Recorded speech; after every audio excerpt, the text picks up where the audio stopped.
Bonjour tout le monde, je m'appelle Elena et bienvenue dans mon deuxième podcast. Je suis derrière la caméra et aujourd'hui on va parler des fils d'été. Cet été, je crois que c'est pour la première fois que je tricote autant et j'aimerais vous partager tout ce que je tricote, vous parler de mes projets et parler des fils avec lesquels je tricote. Je vais commencer dans l'ordre logique. Mon premier objet terminé cet été, c'est un haut avec les carrés au crochet. Et je l'ai crocheté avec ce fil Linello de chez Lang. C'est une pelote qui fait 100 grammes et 280 mètres. La composition, 47% lin, 32% coton et 28% viscose. Et concernant la viscose, donc en fait le fil il n'est pas très régulier. Le fil il est un peu rustique et vous voyez ces parties bombées un peu avec un fil blanc. Ben, la viscose en fait c'est ça. Voilà, c'est un fil dégradé multicolore et il existe plusieurs coloris. Moi, comme d'habitude, j'ai choisi la couleur la plus flash, enfin le dégradé le plus coloré possible et j'ai crocheté en haut. Je vais vous mettre les photos et donc pour ma taille, donc, je fais 38-40 tour de poitrine 95. J'ai utilisé 2 pelotes et demie et le haut est composé de 154 carrés assemblés au fur et à mesure. Concernant ce fil, j'ai bien aimé le crocheter. Pour celles et ceux qui n'ont pas l'habitude du lin, le fil peut vous paraître un peu brut, un peu rêche, mais moi j'adore cet effet que le lin nous donne. Niveau portée, j'aime bien, donc c'est assez léger, c'est aéré. Après, vous voyez les carrés et le haut en fait il est assez troué. C'est vrai que par 30-35 degrés de chaleur, on a chaud avec n'importe quel vêtement, mais l'avantage de ce haut, en fait, il vous protège du soleil, c'est assez aéré et c'est très agréable à porter. Donc moi j'aime bien. Et depuis, je le porte assez souvent et je suis très contente. Je ne peux pas vous faire un compte rendu complet tout de suite. Il faut que je porte ce haut pendant toute la saison.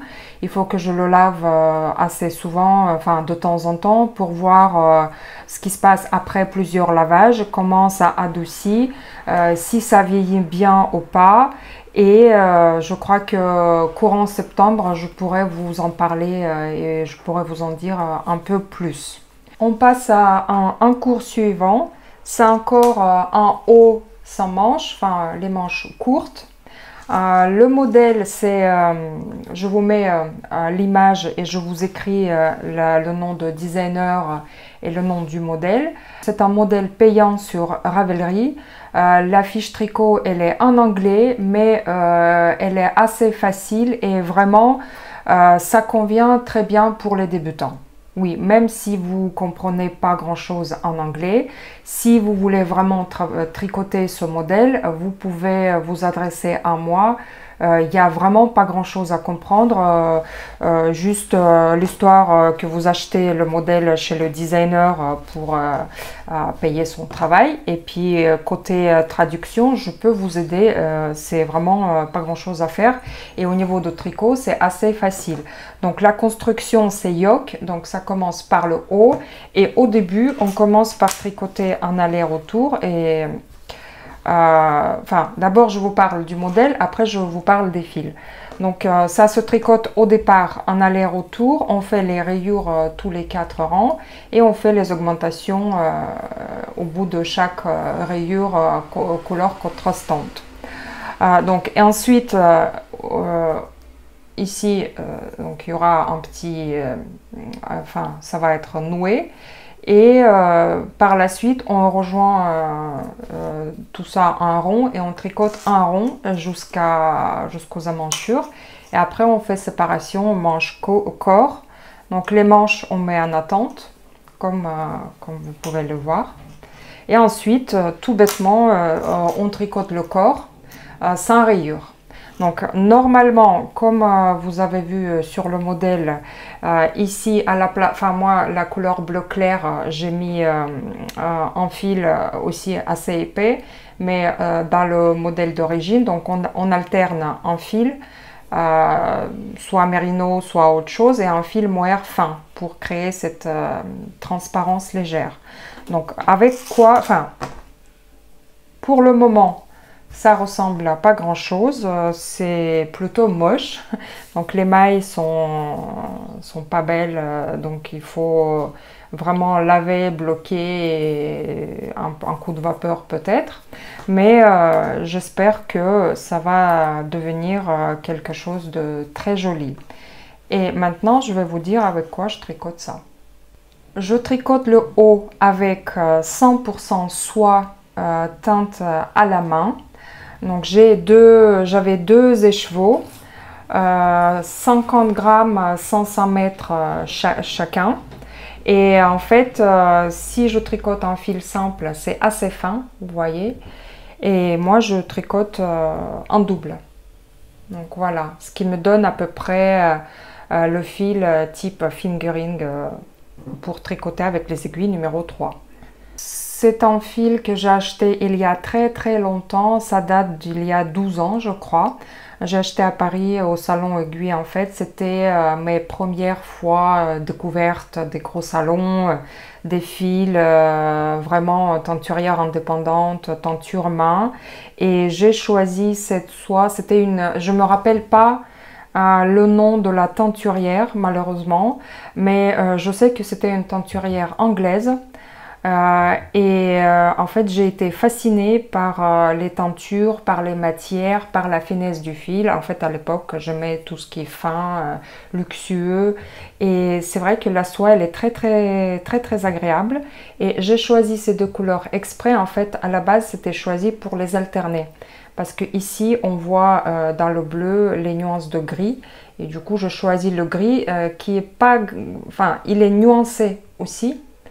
Et ça va très bien ensemble, et je vais essayer de vous montrer ce que ça donne tricoté. Donc ça donne des espèces de rayures un peu moirées, vous voyez, enfin moi ça me convient. Voilà, ça me convient, et j'ai hâte de voir ce que ça donne une fois terminé et porté. Et pour la couleur contrastante, ici vous voyez le bleu clair, j'ai choisi aussi un écheveau teint à la main par la même créatrice. Donc c'est un mélange de deux brins. Donc ici on voit un brin qui est plus épais, ça c'est du coton. Et là on a un fil très fin, ça c'est de la soie. Et on a des petits sequins couleur assortie. J'aime beaucoup.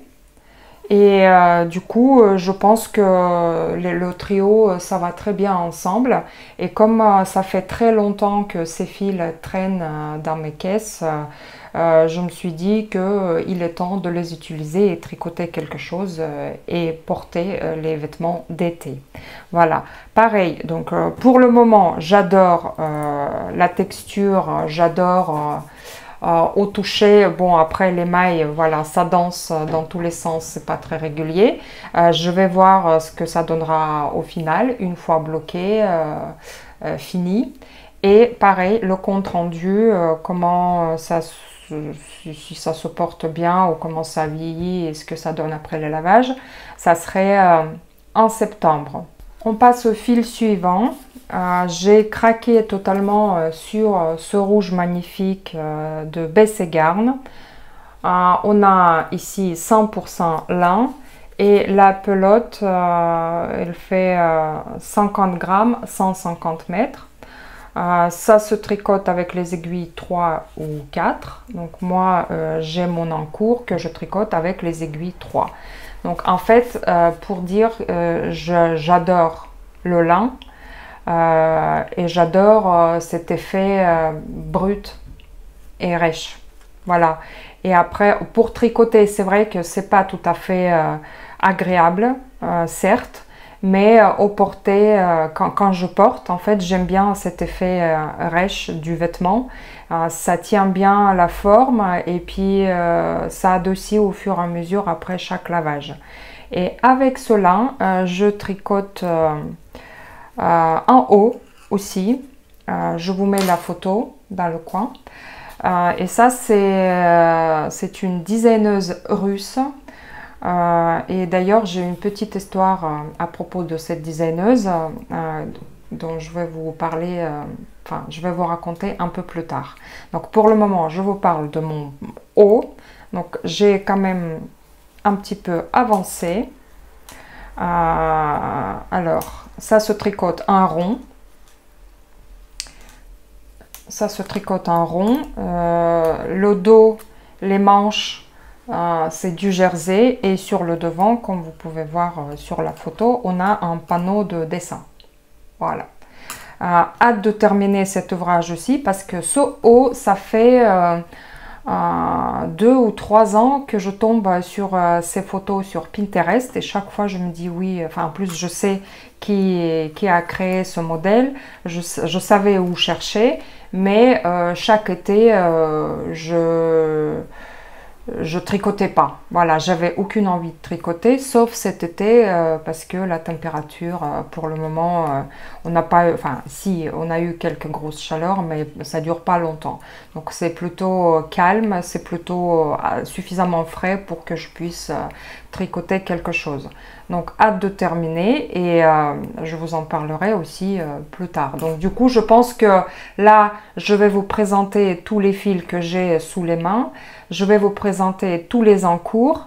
Et en fait, ce podcast, j'ouvre une parenthèse, ce podcast, c'est une sorte de challenge pour moi, un défi, parce que là, tous les encours que je vous montre aujourd'hui, j'aimerais bien les terminer et pouvoir les porter courant mois d'août. Forcément, parce que là, on est mi-juillet, on est 16 juillet aujourd'hui et je pense pas que je terminerai tout pour mois d'août, donc ou quelque chose à mois de juillet.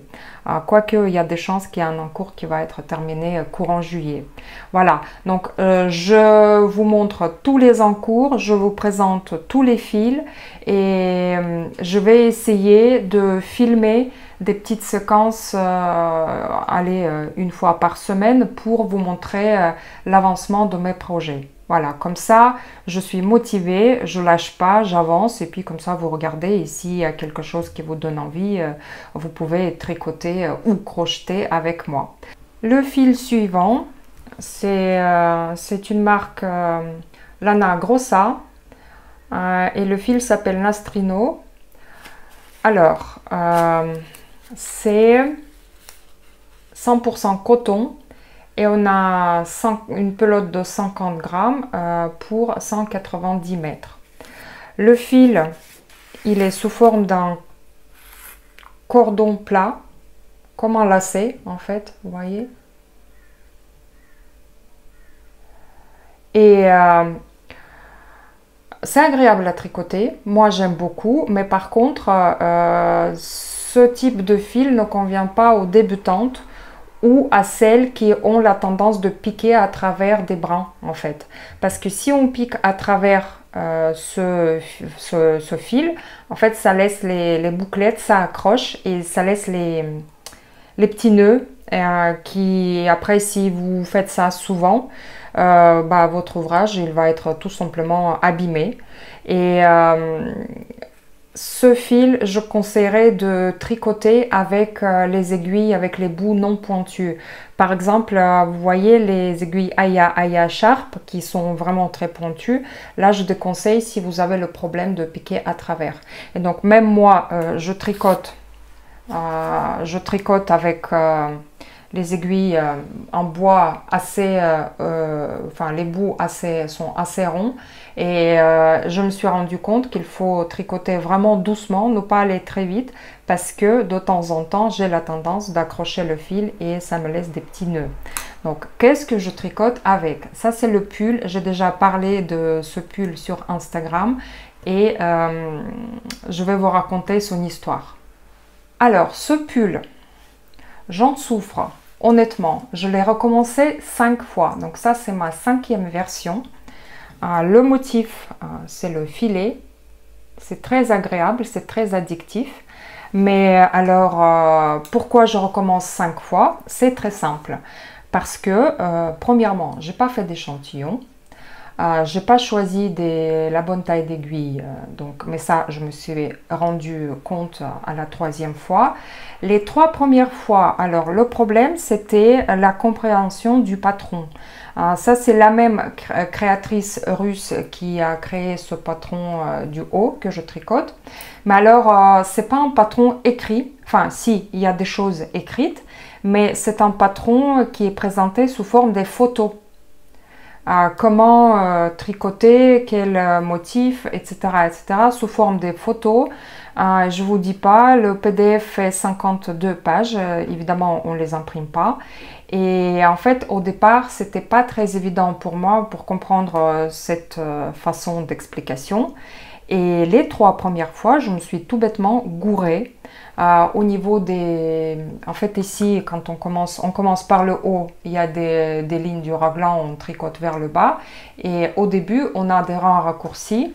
Et les 2 premières fois, je me suis gourée parce qu'au lieu de 8 rangs du motif, je me trompais chaque fois et je répétais 6. Et ça allait pas au niveau des augmentations au raglan, je comprenais pas pourquoi c'était moche, mais en fait, aussi la couleur noire joue un rôle important, donc je me trompe assez souvent avec la couleur noire. Je ne me rends pas compte de mes erreurs et après, une fois avancé, ça se voit tout de suite. Donc 3 fois, j'ai recommencé et j'ai enfin compris comment ça fonctionne, les allers-retours. J'ai un petit peu adapté à ma façon parce que je ne mets pas les endroits où on devait tourner, la façon de faire. Moi, je fais les German short rows. Les rangs raccourcis à l'allemande, donc comme je préfère. Le rendu est meilleur, je trouve. Et 4e fois, c'était la bonne. J'ai déjà commencé, j'ai déjà tricoté, j'ai avancé beaucoup plus que ça. J'avais le corps à peu près jusqu'au là. Et bah, au moment des essayages, flop, flop, flop, le pull, il était 3 fois plus grand que moi. Enfin, en fait, c'était vraiment énorme, taille triple XL, je crois. Et encore parce que j'ai suivi le patron, j'ai choisi le numéro d'aiguille sans me soucier que ça peut être trop lâche pour moi. Donc du coup, pull version numéro 5, je tricote avec les aiguilles 3. Je tricote la taille, en fait, voilà, aussi les tailles sont données à la façon russe, donc c'est pas, enfin, il fallait deviner un petit peu. Moi, je pensais que j'avais une taille supérieure, mais entre-temps, comme j'ai perdu pas mal de poids, donc du coup, il me fallait me baser sur la taille plus petite et tricoter avec les aiguilles plus petites. Donc maintenant, tout va bien. Et je travaille principalement sur ce projet en ce moment. Pas beaucoup, je travaille uniquement en journée parce que couleur noire, c'est très difficile.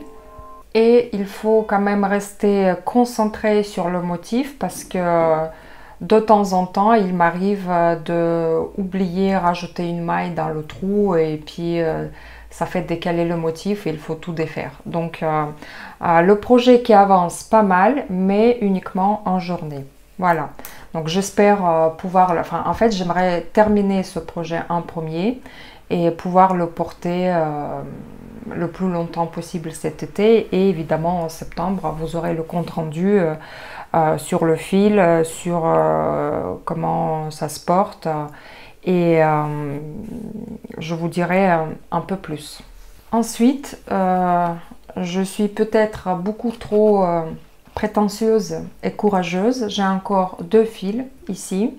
Il s'agit de la marque Lang, comme vous pouvez voir. Donc, j'aimerais démarrer encore 2 projets. Mais après, je me pose la question, est-ce que c'est vraiment intelligent de le faire ou je vais peut-être me concentrer sur ces 3-là et ça, je laisse pour plus tard. Mais quand même, c'est assez tentant, je vais voir. Donc voilà. Je vous présente d'abord le premier fil. Allez, on commence par celui-ci. C'est un écheveau de coton Siempré. Voilà, je crois que ça se prononce comme ça. 62% coton, 38% cupro. Cupro, enfin, c'est une sorte de soie artificielle. C'est très très doux. Et donc les chevaux, c'est 100 grammes, 340 mètres. Donc c'est type sport. Et là, le fil, il est sous forme de cordon, comme si on fait un cordon au tricotant. Donc voilà, j'ai choisi la couleur jaune parce que en ce moment ça reste toujours une de mes couleurs préférées et c'est un jaune nuancé. Donc voilà, nuancé, et il y a un peu de noir là-dedans, donc j'ai hâte de voir ce que ça donne une fois tricoté. J'ai essayé de faire un petit motif au crochet, j'aime pas du tout le rendu, donc je me suis dit que pour ce fil il faut pas chercher trop de motifs, il faut pas chercher quelque chose de compliqué, juste du jersey endroit ou un minimum de motifs ou dentelle, ça fera l'affaire. Donc j'ai une idée en tête avec qu'est-ce que j'aimerais tricoter. Je vais vous montrer la photo de mon futur projet. Donc ça peut être ça ou ça peut être autre chose. Donc je n'ai pas encore décidé, mais je vous montre deux, trois versions, ce que j'aimerais faire avec ce fil. Mais déjà au toucher, donc je ne sais pas ce que ça va donner au tricot, comment ça va se comporter par la suite, mais rien qu'au toucher, j'ai du mal à lâcher ce fil. Enfin ça c'est un peluche, c'est une douceur absolue. Voilà, moi j'adore et peut-être je vais faire le démarrage d'un nouveau projet assez rapidement. Voilà, pour le moment je ne peux pas vous dire plus. Il existe plusieurs coloris dans la gamme. Et donc si c'est validé si moi je valide pour moi ce fil, il y a des chances que j'achèterai peut-être d'autres coloris pour avoir d'autres ouvrages. Voilà. Et même, vous savez, ça peut aller pour un pull mi-saison, par exemple. J'ai pensé à un pull très basique que tout le monde a déjà refait 1000 fois, c'est Cumulus Blues de Petite Knit, ou un autre pull ou gilet dans ce style, pourquoi pas, parce que parfois il fait frais et puis en automne on a encore des températures assez confortables pour porter des pulls ou des gilets en coton. Voilà, ça peut être une idée. Mais si je décide de faire un gilet, ça serait avec une autre couleur à voir. Et le dernier fil que je vous montre aujourd'hui, c'est Lang Vaya. C'est pas tout à fait un fil d'été, enfin c'est plutôt un fil mi-saison. Parce que si on regarde la composition, c'est 74% coton, 16% mérino et 10% yak. C'est quand même assez chaud, mais assez quand même léger en même temps. Voilà, si on peut dire ça. On a métrage classique fingering, 50 grammes, 200 mètres. Et pareil, comme ce fil-là, c'est un fil cordon. Voilà, un fil cordon, je vous montre de plus près. Un fil cordon. La gamme de couleurs, il y en a, je crois que 7-8 coloris différents. Honnêtement, la gamme, elle est très calme, enfin, pas ouf pour moi. Ça, c'est la couleur moins pâle que j'ai choisi dans la gamme et j'ai hâte de tester. Et j'ai une idée de débardeur. Pareil, c'est toujours la même créatrice russe qui fait des explications sous forme de photos. Donc moi, j'ai beaucoup râlé pour le pull noir, que c'est difficile, que j'achèterai plus jamais les patrons dans ce genre, que c'est n'importe quoi, enfin vaut mieux un patron écrit. Mais moi, quelques jours plus tard, qu'est-ce que je fais? J'achète encore 2 patrons de cette créatrice. Et donc le débardeur aussi, je vous mets les photos, ça appartient à cette créatrice. Donc j'ai compris son fonctionnement, j'ai compris l'idée et comment lire et comprendre ces patrons. Donc à partir du moment que j'ai compris et la couleur n'est pas noire, donc rien n'est perdu. Et ce débardeur, il existe en 2 versions. Soit on peut tricoter une version plus calme, plus tranquille, juste comme vous pouvez voir sur les photos, les petits trous sur le devant discrètement et donc ça continue dans le dos aussi de deux côtés discrètement, ou bien la version plus aérée, pour l'été ça peut être pas mal, les trous sur tout le dos. Donc voilà, je vous montre aussi les photos de la version 2. Donc toutes ces versions-là, j'ai trouvé sur Instagram et sur Internet. Moi, j'adore. Le patron, il était sorti il y a un an et je suis tombée par hasard quand je cherchais mon pull. Enfin, je voulais absolument tricoter mon pull à trous et je suis tombée aussi sur ce débardeur que je trouvais joli. Et à essayer avec ce fil, pourquoi pas. Voilà, mais ça, et aussi ce débardeur, je pourrais porter avec un gilet par-dessus, même jusqu'octobre, je pense, vu les températures ambiantes. Je ne veux pas faire un podcast très long, donc je vous fais un petit résumé de mes projets. En ce moment, j'ai 3 projets déjà bien avancés sur mes aiguilles et j'aimerais bien rajouter encore 2 projets et vous tenir informé où j'en suis, allez, à peu près, comme je vous ai dit, 1 fois par semaine. Donc voilà, comme ça m'encourage, comme ça vous pouvez aussi voir l'idée de mon avancement et je pense que ce format, ça peut être sympa. Et sur ce, je vous dis à très bientôt et on est mardi 16 juillet, je vous donne le rendez-vous mardi d'après.